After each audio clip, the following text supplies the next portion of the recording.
one of my videos cut off before I was finished, and so I'm going to try to remember my thought. I was talking about my why, what keeps me going.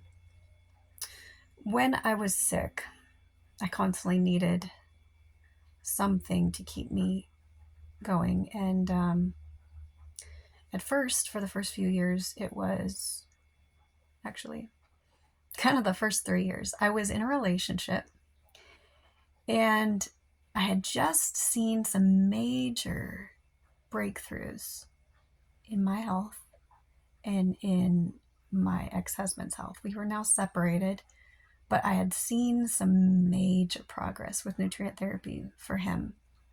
And it was so profound that I was like, there's no way that this won't work for other people. I just, not only did it work for him, I also had seen it work for a couple adults with severe mental illness, one with bipolar, another with severe depression and codependency. I'd also worked with my little sister who had early onset mild schizophrenia, rapid cycling bipolar, and oppositional defiance disorder. Um, who else? And of course, myself. So I was primed to believe very strongly that nutrient therapy was very powerful, almost to the point where I thought you could take any person and optimize their mind so that they would become spiritually aware. That was the big focus, was because I went through a period where I lost all spiritual interest and awareness. A few months. I lost all my maternal instinct. I lost my ability to, yeah, it was just like that. It was like my frontal lobe function went offline for a little bit. And I was experimenting with different nutrients. And then all of a sudden, it just came back online. And it wasn't anything I chose. It was completely involuntary. And I thought it was tied to the nutrients that I was experimenting with. I don't have any proof of that because I have not been able to replicate that experience, that observation in anyone else. But it was a little bit of a window of success. So I was like, okay. I got into a very hasty relationship, meaning it was like this first guy who answered a personal ad that I had really amazing chemistry with. Physical, not intellectual.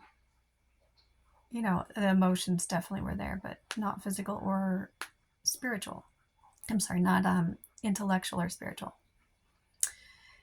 And so now that my spirituality and my intellectual abilities were returning, I was like, I wonder what I could do with this guy with nutrients.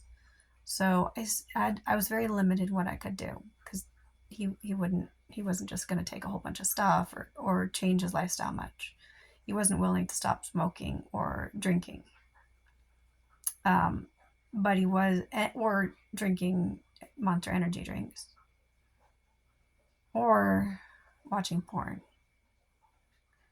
But he was willing to start eating more healthily because I was willing to cook for him, and that was going to save him money and time. Anyway, so I was like, okay, well, I will give him, the best quality organic food that he's willing to eat, which, this wasn't like he was willing to eat superfood or anything, just, slightly better diet, whole foods. And gradually he was willing to take a few supplements, but unfortunately the supplements that he took had a very unexpected effect. Typically, it was almost like the opposite effect of what I expected. And I don't have any proof, but I believe it was because he had mercury toxicity. And I really wanted to. Hold on a second. I really wanted him to, get the mercury amalgams removed because I knew that was really important. But it was just a matter of money. I didn't have the money, and he wasn't really willing to spend the money. But I thought, I think that was blocking some major progress. But for about a year and a half, I had a lot of hope. After about a year and a half, I started losing hope. And after another year and a half, 3 years total, I had completely lost all hope. Hold on a second. Yeah, so after 3 years, I was incredibly depressed, and my illness had progressed. I was actually feeling really healthy in the beginning, because I had so much progress at that point with my health. And then, at the end of 3 years, I was just a wreck. I gained a lot of weight. Chronic fatigue had really taken over. Depression was really bad. And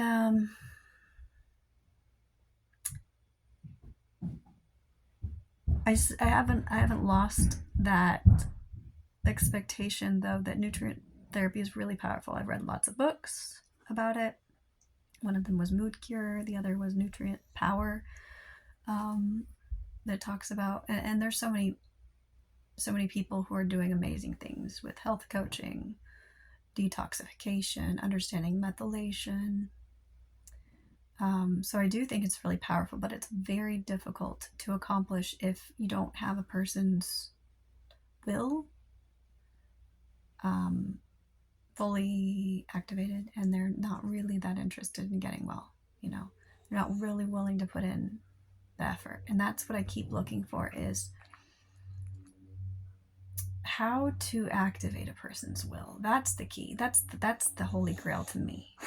Is, you can obviously change anyone profoundly once they want to change, but how do you take someone who doesn't want to change? And people are like, oh, you can't. Bullshit. There's no way that the mass majority of all the people on the planet, there aren't hacks to be able to help them.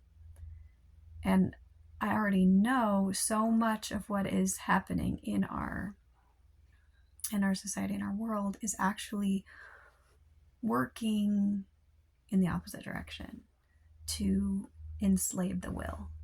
So understanding these factors, such as the frequencies in the music, the subliminal messages that are in the music and the media, the just programming that's going on in the media, the fear that kind of programs people to think a certain way, programming that is in our educational system, the toxins that are in our water, air, and food, vaccines, the frequencies that they're using in 5G and other avenues to affect emotions. There's probably more that I'm not thinking of right now. If all of those are working in tandem to enslave the will, then removing them one at a time, or many at a time, will do the opposite. It will free the will. And so to think that the average person has a free will is so delusional, it's not even funny. And that belief is what makes people write people off. It's like, oh, they're an NPC, non-player character. And that's so disrespectful. It does not take into account the fact that your spirit could have easily signed up for that role in this simulation. The fact that you are awake, you signed up for that role. But in another cycle of the simulation, you signed up for one of those roles, and you were completely enslaved. So to judge people and to think that they have a choice and they have free will is very delusional, and it's illogical. And it makes you feel superior when you have no right and no reason to. So if you are awake, you're spiritually aware, and you have the ability to manifest things and be in control of your destiny, you've unlocked that God potential. There's nothing you did to deserve that. It is the role you signed up for, and it's a really amazing role that you can enjoy, but don't you think that you did anything to earn it or that it makes you better than anyone. So my big why I've been placed here on this earth is to figure out how to free people who are enslaved. Period. You know? And every single thing that I am drawn to, whether it's working with dogs and trying to free their consciousness from the lower level of awareness and spirituality, to experiment on what methods I can use to wake up their higher spiritual nature, their reasoning, their language capacity. That is a means to an end. The final end being freeing enslaved, fallen angels and entities, and the negative entities like reptilians and the Greys and Anunnakis and the hybrids that are, that have that DNA in their bloodline. These are the people I have been sent to help. And I think there's a lot of people, a lot of starseeds who are awake. They don't feel any burden to do this. Their main focus is to learn how to ascend themselves, how to escape this timeline and to, get to safety in the next timeline. I want to learn how to heal myself and create a protective shield around myself and to work with other people who want to either stay on this timeline or come back to this timeline. This is where my mission field is. Yeah, I want to escape. I want to be in peace. I want to be in the new earth and live in harmony in, the fifth frequency or whatever it's called. All these terminologies are starting to get confusing because I started reading R.J. Spina's book or listening to it, and it was saying one thing, and then I started listening to sorry, my memory, it's really, really hard for me to absorb new information with my ADHD where it's at right now. Ashayana Dean, starting to listen to her teachings. And she basically transferred one up, I believe it was only one of the, what are they called? Those plates that store the information, the history of Earth. And I believe, are there 7 of them or are there 12? I think there are 12. So she's got one of them, and it's so profound, so intricate and detailed that it's mind-boggling. I keep finding new sources. It keeps being erased off of YouTube, and different people keep figuring out ways to put it back up there and out there so that people can find it. And I definitely resonate with that more than anything else. But hey, Rihanna, can you move? But there's some things, move. Boy, the dogs like to sit right in my spot. There's some things that they don't quite have. And the main thing that most of these don't have, and it's my particular message, and that's why I refer to myself as an angel, whether I literally, everyone was, okay, that's what you have to realize. Everyone is in a different time space dimension an angel, and everyone is an entity higher than that until you get to God. I initially thought that angels were the original spirit entities or the original creations, but listening to Ashayana, there are entities that are higher, quite a few higher than angelics. Angelics are kind of the first that have a form, and that come into the simulation. But the fact that they are messengers and they have specific messages and missions. Someone who has that, you could call an earth angel. I'm still learning so much about all of this. Like, as I'm writing my book, I'll get to a point where I'm just like, you know what?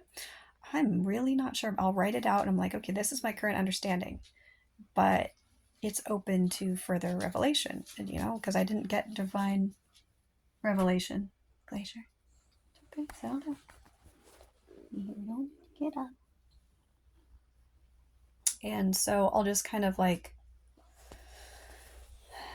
put it down for a little while and then start just trusting that my higher self will lead me to the right material that's going to help make sense of something.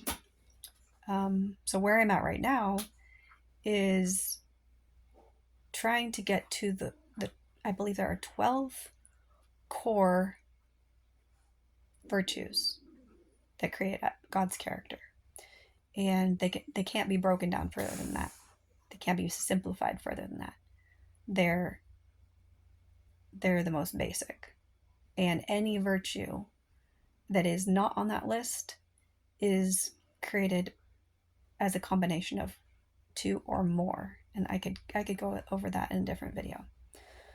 That is something I'm really, exercising a lot of mental power to try to understand how I mean, ultimately it all comes down to one single one: love. Love is the sum total. And then there's faith, hope, and love, and those are kind of broken down further.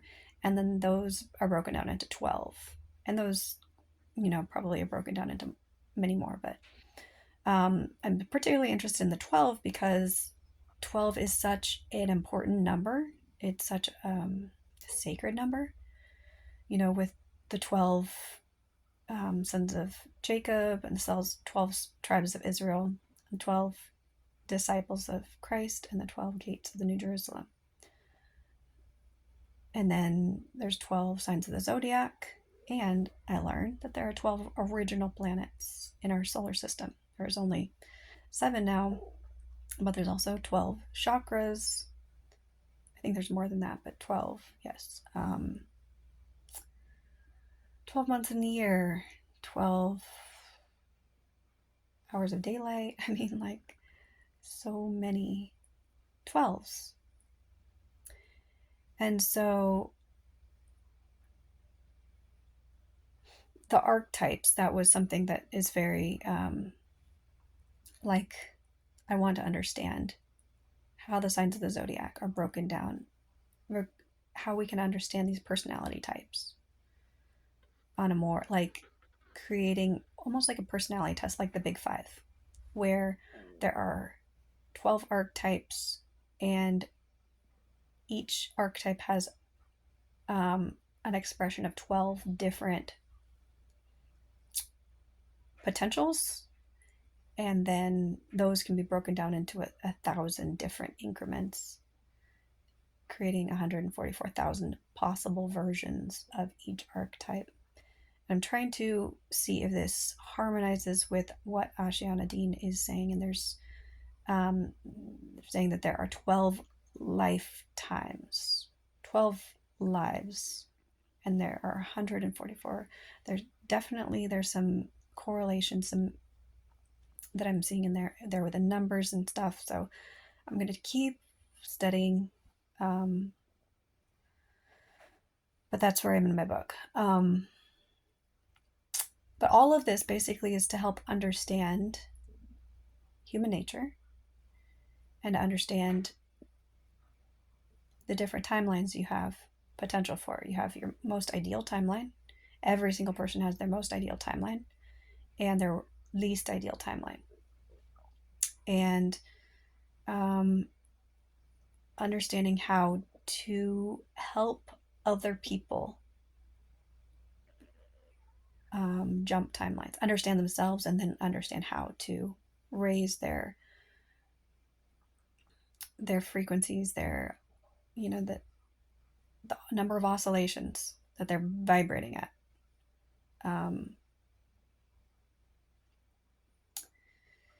There's a lot of detail that in the teachings of Ashayana Dean that just are completely escaping me, and they have to do with these.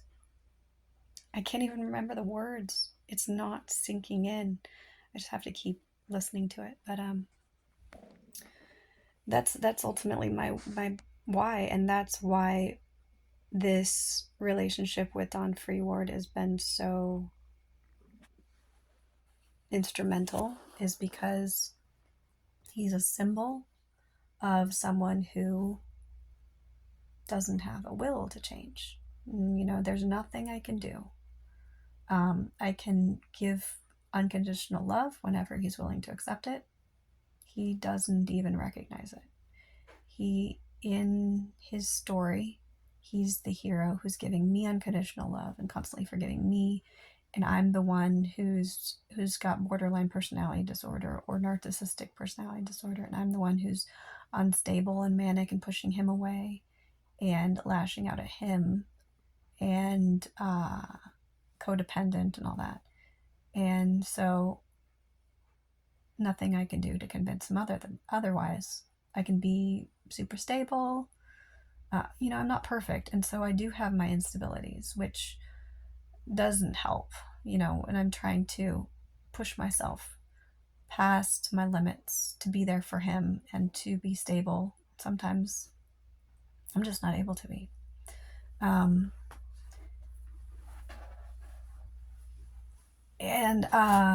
I can give him all as much extra energy as I have, whenever he's willing to let me take care of him, bring him food, give him massages, try to help him sleep, all the things that I do for him, he doesn't even recognize.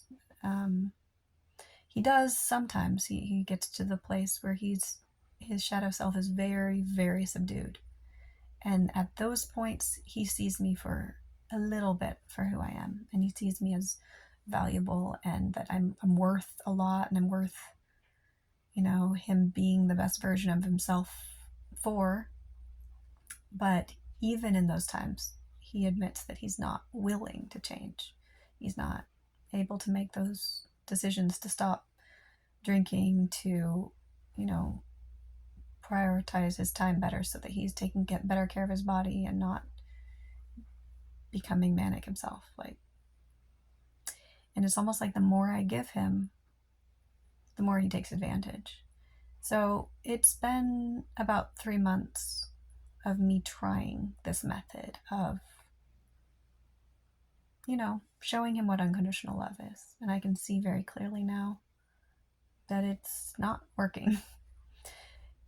It's proven to me that I'm capable of being there for someone regardless of how many times they hurt me, that I'm capable of forgiving, that I'm capable of understanding. But those are all traits that I've had before I got sick, and it's not that hard for me. What is going to be hard for me is the tough love, the saying, not for my own benefit, not because I need to protect my own energy. Like a lot of people like, oh, you got to leave relationships because they're going to drain your energy. It's like, actually, no, it does not drain my energy. The last time I spent time with him, it expanded my energy. It multiplied my energy. To give him. And I think that's how it's supposed to work. We're not supposed to be like, oh, I only have a limited amount of energy, and if I give it to you, then I don't have enough for me. Like, that's a sick system. That's not a healthy person. We should be able to generate energy. And I'm not judging anyone who can't generate energy. I can't most of the time. I experienced a very, very short window of time where I could generate more energy than he was taking. But I experienced it, and that was what I needed to experience. And now I need to this is what I realized over. So there was this partial eclipse, and the